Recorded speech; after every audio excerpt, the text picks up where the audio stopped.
ఏప్రిల్లో లక్ష్మీ కటాక్షం. కుజ సంచారంతో 18 నెలలు వీరికి తిరుగే లేదు. వేద జ్యోతిష శాస్త్రంలో కుజగ్రహాన్ని కీడు గ్రహంగా, చీకటి గ్రహంగా పరిగణిస్తారు. కుజుడు కూడా సంచారం చేసిన ప్రతిసారి అన్ని రాశుల వారిపైన తన ప్రభావాన్ని చూపిస్తాడు.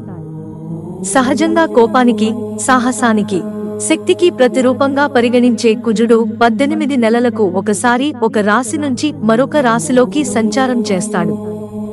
ఏప్రిల్లో కుజుడి రాశి సంచారం. ఏప్రిల్ 3వ తేదీన కుజుడు మిథున రాశిని వదిలి కర్కాటక రాశిలోకి సంచారం చేయబోతున్నాడు.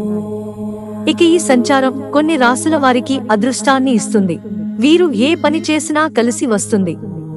కుజ సంచారం కారణంగా లబ్ధిని పొందే ఆ రాశుల వారు ఎవరు అనేది తెలుసుకుందాం. కర్కాటక రాశి. కర్కాటక రాశి వారికి కుజుడు కర్కాటక రాశిలోకి ప్రవేశించడం వల్ల శుభ ఫలితాలు వస్తాయి. ఈ సమయంలో కర్కాటక రాశి వారి అదృష్టం కలిసి వస్తుంది. ఏ పని చేసినా సానుకూల ఫలితాలు వస్తాయి. వృత్తి వ్యాపారాలు చేసేవారు లాభాలను పొందుతారు.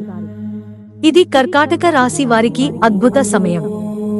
ధనస్సు రాశి. కుజుడు కర్కాటక రాశిలో ప్రవేశించడం వల్ల ధనుస్సు రాశి వారికి 18 నెలల కాలం అద్భుతంగా ఉంటుంది. వృత్తి వ్యాపారాల పరంగా వీరు విశేషమైన ప్రయోజనాలను పొందుతారు. సొంత వ్యాపారాలు చేస్తున్న వారికి అనేక లాభాలు వస్తాయి. ధనస్సు రాశి వారికి ఈ సమయం అన్ని రంగాల్లోనూ విజయాలు సాధించడానికి అవకాశం ఇస్తుంది. నిరుద్యోగ యువత ఈ సమయంలో కొత్త అవకాశాలను పొందుతారు.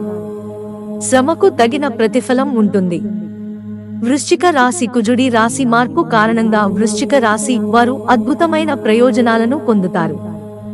ముఖ్యంగా సాఫ్ట్వేర్ రంగంలో పనిచేస్తున్న ఉద్యోగులు కొత్త ప్రాజెక్టులను పొందుతారు. వర్తక వ్యాపారాలు చేసే వారికి లాభదాయకంగా ఉంటుంది. విదేశీ ప్రయాణాలు చేసే అవకాశం ఉంటుంది.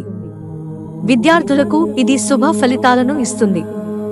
ఉన్నత చదువులు చదవాలనే వారి కోరిక ఈ సమయంలో తీరుతుంది. మిత్రులారా, ఛానల్ సబ్స్క్రైబ్ చేసుకోవడం మర్చిపోకండి. ధన్యవాదాలు.